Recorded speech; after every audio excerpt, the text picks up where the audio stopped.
जे audio clip आपल्या निदर्शनास आली किंवा आपल्या सर्वसामान्य जनतेपर्यंत पोहोचली किंवा चॅनलच्या माध्यमातून पोहोचली, आपल्या सर्व चॅनलच्या माध्यमातून क्लिप आहे आणि दहशत तयार होईल.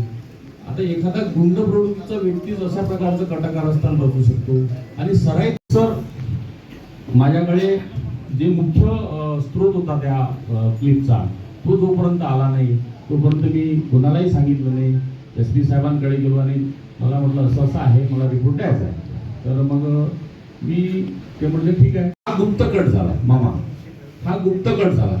आता गुप्तकट तुम्ही काय करू नये माझ्याबद्दल, मी तुमच्याबद्दल हे थोडी माहीत होणार आहे. पण जर तो बाहेर आला तर आता त्याच्यावर निश्चितच तुम्हाला क्लिप मधून लक्षात येईल की त्यांचे अवैध धंदे, रेती तस्कर यांच्याशी संबंध आहेत. कारण त्याच्याशी बोलणारे हे रेती तस्करच, मावळे म्हणून रेती तस्करच आहे.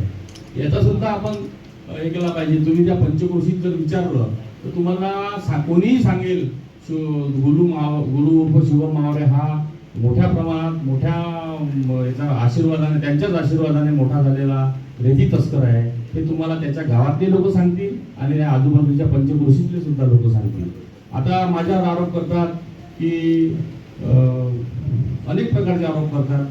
आता त्यांनी बाई सोडण्याचा आरोप केला किंवा त्याच्यात नमूद केलेलं आहे की त्या गुरु मावळ्याच्या पत्नीला की तू जा आणि ते पोलीस स्टेशनला साडी खाली हे करून पदर काढून रिपोर्ट दे, असं पडला तुझा रिपोर्ट शेतीसाठी, असा त्याचा स्पष्ट उल्लेख आहे. आणि अजून कोणत्या कोणत्या प्रकारचे षडयंत्र किंवा काही माझ्यावर आरोप कोणते कोणते करायचे आहे तर ते त्याच्यातून स्पष्ट होते.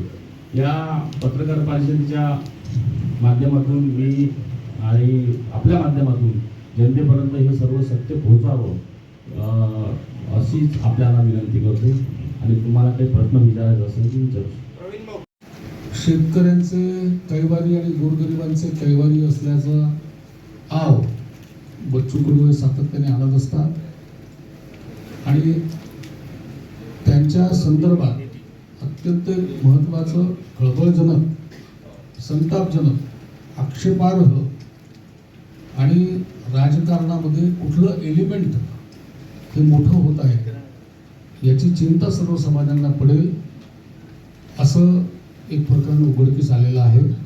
त्यासाठी ही महत्त्वाची पत्रकार परिषद बोलवली आहे. यावर मी काही प्रकाश टाकण्यापेक्षा याचे तपशीलवार ज्यांना माहिती आहे ते आमदार प्रवीण तायडे या ठिकाणी उपस्थित आहेत.